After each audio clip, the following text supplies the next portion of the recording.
So this is Spanner 3.0.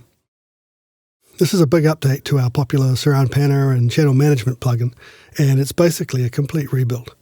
In all areas of the plugin, we've found ways to improve reliability, efficiency, sound quality, and usability as well.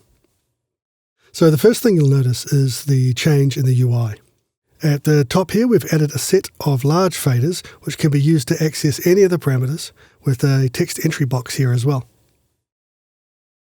The tabs here allow you to switch between parameter types, so each fader will always correspond to a particular channel.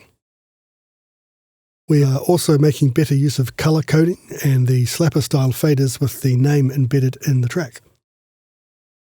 And because we're now supporting the two new height channels in the 702 and 712 formats, you'll see that we now have a lot more real estate eaten up by all those extra faders.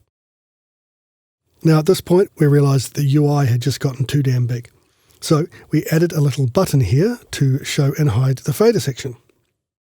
This will be automatically saved as a preference, so the next spanner you open will follow suit. Okay, now the pan field has obviously had a big update. The most significant change is the addition of the third dimension, height, or the Z-axis.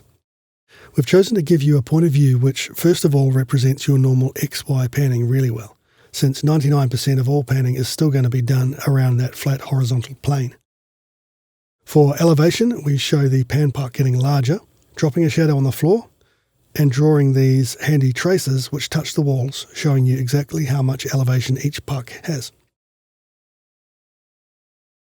If you move a couple of linked pucks around, you right away get a feel for their position, and it's easy to tell when a puck is not quite at centre or not quite at full ceiling. There has also been a bit of a rebuild and a cleanup of the pan field in general. Most of the text hovering next to each puck has now been removed in favour of the text boxes under the faders. This just gives us a lot more space in the pan field and it removes a lot of clutter. We've also removed unnecessary background imagery in favour of more functional stuff like grid lines and a key modifier cheat sheet, similar to what we have in Slapper. You might also notice that the pucks now move a lot more smoothly and write automation which is both tighter and smoother.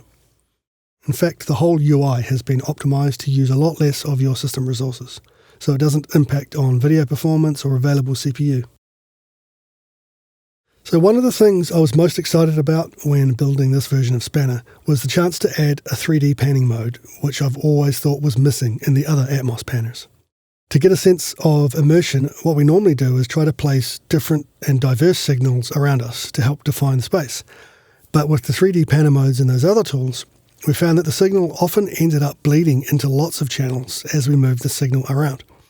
And when that happens, the image collapses, and you lose all sense of directionality and immersion. So we're calling our new mode balls to the wall, which is a term apparently coined by steam train engineers, but in our case it refers to the way signals stick to the walls as you move the pucks around. The idea is that a signal should never cross the room, instead cross-fading smoothly to the next nearest speaker.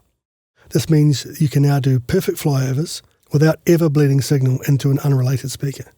So, for example, if you start at the left side and just drag towards the right, the signal crosses cleanly up into the top left, then it crosses cleanly to the top right, and then back down to the right side.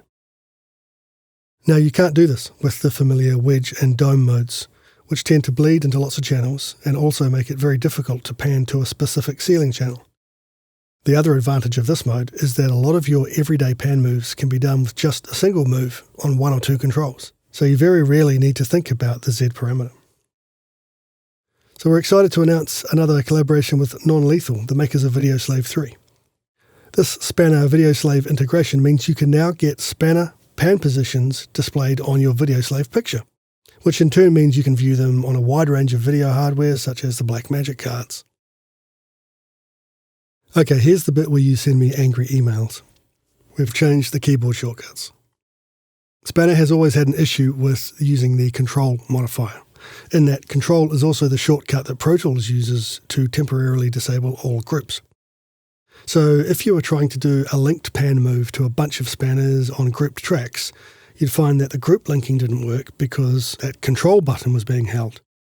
The solution was essentially to replace control with command, So for example, to tow the front channels, you'd now use Command Drag. To rotate, you'd use Shift Option Command. You're going to hate me for about 2 days while the muscle memory resets, but this is definitely a worthwhile change. Oh, and the Z-axis is controlled with the right mouse button, and it also responds to the pairwise or full linking modifiers. So that's Spanner 3. Check out our website now to download a demo or upgrade your existing license.